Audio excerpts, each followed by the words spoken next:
Preste atenção, torcedor santista, e olhe bem para o calendário.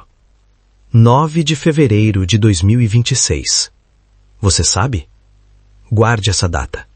Tatue no braço se for preciso, porque ela marca o dia em que o Santos Futebol Clube, o templo sagrado de Pelé, o time que parou guerras, deixou de existir, da forma como você conheceu, amou e sofreu. Se você acha que este é mais um vídeo especulativo sobre o mercado da bola, eu sugiro que você feche essa aba agora e volte para o seu mundo de fantasia, porque o que eu tenho aqui nas minhas mãos não são boatos de Twitter, são sentenças de vida ou morte. O silêncio ensurdecedor que ronda a Vila Belmiro nas últimas 72 horas não é paz, é o prenúncio do fim, ou o começo de uma era que pode custar a própria alma do clube. Há meses, a diretoria vem maquiando um cadáver, tentando vender a imagem de uma recuperação que nunca existiu de verdade após o retorno da Série B.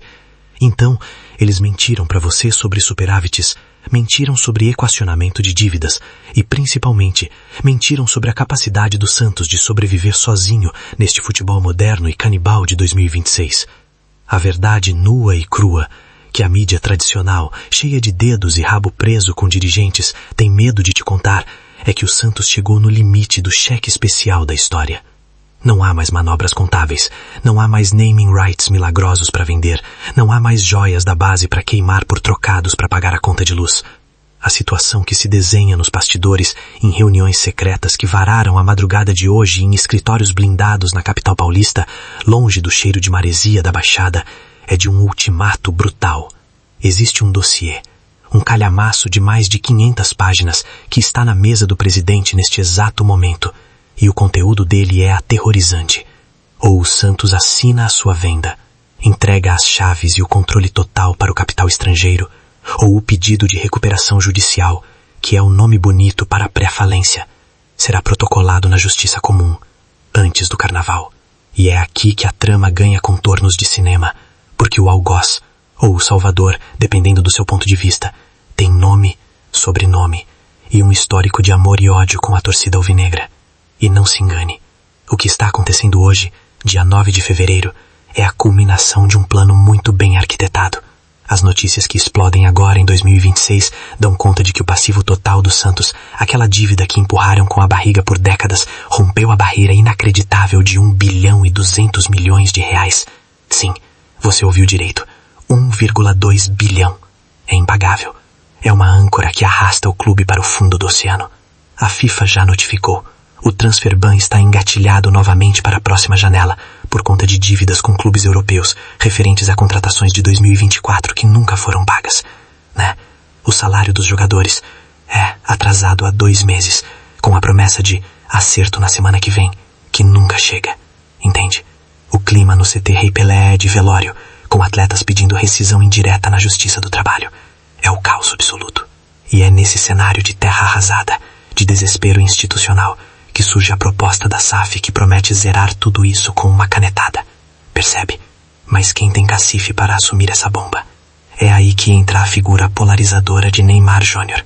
Aos 34 anos, prestes a disputar sua última Copa do Mundo, Neymar não quer apenas voltar para jogar. Ele quer voltar para ser o dono. A informação que corre nos bastidores mais quentes do mercado financeiro é que o grupo NIP, Neymar & Partners, um conglomerado recém-formado que une a imagem e o capital do craque a um fundo soberano do Oriente Médio, os mesmos caras que injetaram dinheiro infinito no futebol europeu na última década, apresentou uma proposta formal e vinculante para a compra de 90% das ações da futura SAF do Santos Futebol Clube, entende? Os valores que eu tive acesso são pornográficos, de fazer qualquer torcedor raiz questionar seus princípios. Estamos falando de um aporte inicial, à vista, no cash, de 600 milhões de reais para pagamento imediato das dívidas mais urgentes, aquelas que estrangulam o fluxo de caixa. Além de um compromisso de investimento no futebol de 2 bilhões diluídos nos próximos 5 anos. A avaliação total do negócio, o valuation da SAF do Santos, bate na casa dos 4 bilhões, tornando-a, no papel, a maior transação da história do futebol brasileiro, superando de longe o que foi feito no Flamengo ou no Palmeiras. O projeto apresentado inclui a modernização total da Vila Belmiro, que deixaria de ser o alçapão histórico para virar uma arena multiuso de luxo, e a construção de um novo CT que faria os clubes da Premier League parecerem amadores, entende? É o pacote completo. Dinheiro, poder e a promessa de um time galáctico já para o segundo semestre de 2026. É a transformação do Santos de um clube de bairro endividado em uma potência global de entretenimento esportivo. Mas é preciso ter estômago para analisar o que isso realmente significa. Porque nem tudo que reluz é ouro. E quando a esmola é demais, até o santo literalmente desconfia.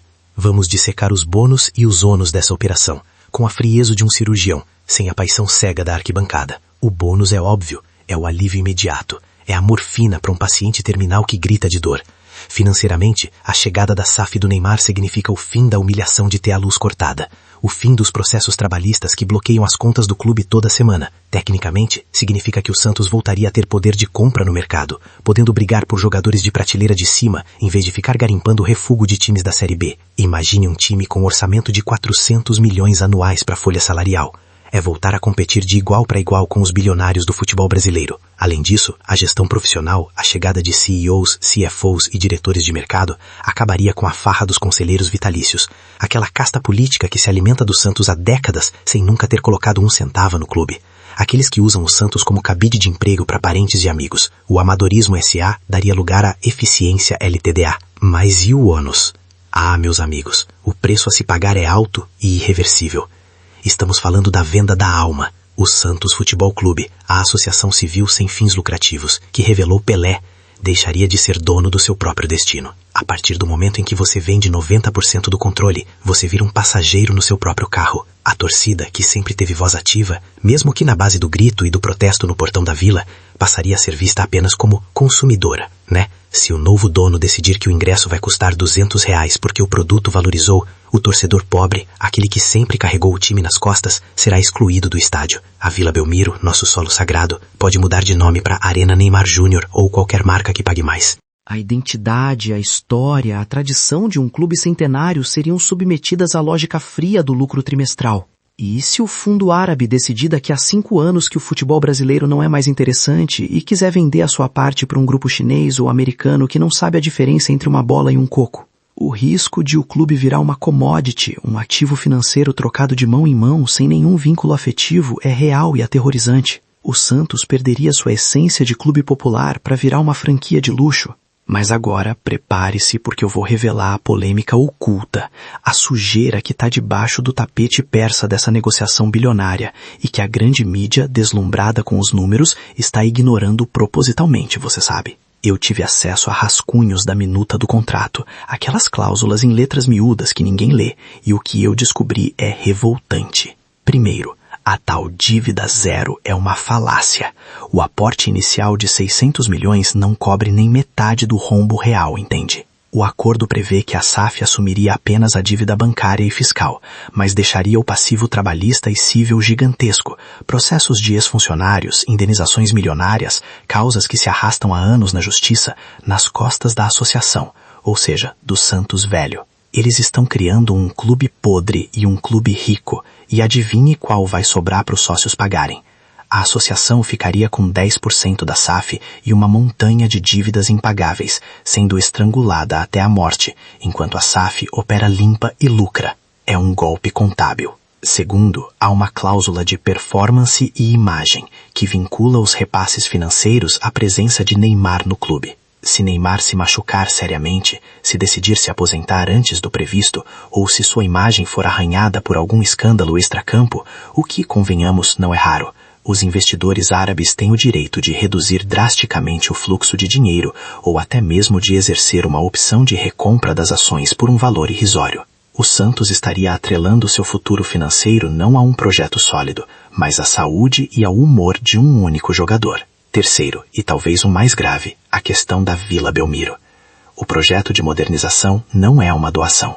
O contrato prevê que a SAF terá o direito de exploração comercial exclusiva do estádio por 50 anos e que todas as receitas de bilheteria, camarotes e shows ficarão com a SAF. A associação, que é a dona real do terreno, receberia apenas um aluguel simbólico. Eles estão tomando a nossa casa, reformando com o dinheiro deles e nos cobrando para entrar, sem nos dar participação nos lucros. É a privatização do patrimônio histórico do clube, sem garantias reais de retorno para a comunidade santista. estão vendendo o passado glorioso para pagar o almoço de hoje, hipotecando o futuro em troca de uma promessa de grandeza que pode evaporar na primeira crise financeira global. Diante deste cenário apocalíptico de 2026, a conclusão é óbvia e dolorosa. O Santos Futebol Clube está na UTI e o respirador está sendo desligado. O futuro financeiro, se a venda para a SAF não acontecer agora em fevereiro, é a insolvência. Veremos o Santos seguir o caminho de clubes tradicionais que sucumbiram, penhorando taças, perdendo CT, jogando com juniores porque não pode registrar atletas. É a falência moral e técnica. Por outro lado, se a venda acontecer nos moldes que estão desenhados, o Santos que conhecemos morre para dar lugar a uma empresa rica, porém sem alma, uma filial de um império financeiro onde o torcedor é apenas um número na planilha de Excel. Tecnicamente, o time pode até voltar a ganhar títulos, pode montar esquadrões, pode ter Neymar levantando taças novamente na Vila, mas a que custo? Será que o gosto da vitória será o mesmo sabendo que o clube não nos pertence mais? Será que vamos comemorar gols de jogadores que estão ali apenas como mercenários de luxo, sem entender o peso da camisa branca? O dilema é cruel. Escolher entre a morte lenta e dolorosa pela incompetência e a dívida, ou a sobrevivência através da venda da própria identidade para um projeto de poder pessoal e financeiro, você sabe. A caneta está na mão do presidente e a pressão é insuportável. A torcida está dividida, o conselho está em pânico e os abutres rondam a carcaça do peixe. O relógio está correndo e não há prorrogação. E agora eu te pergunto, torcedor santista, olhando no fundo dos seus olhos, com a sinceridade brutal que este momento exige. Você prefere ver o Santos falir mantendo sua história intacta, ou você aceita vender a alma do clube para o Neymar e os árabes em troca de voltar a ser rico e campeão, mesmo sabendo que o Santos nunca mais será seu?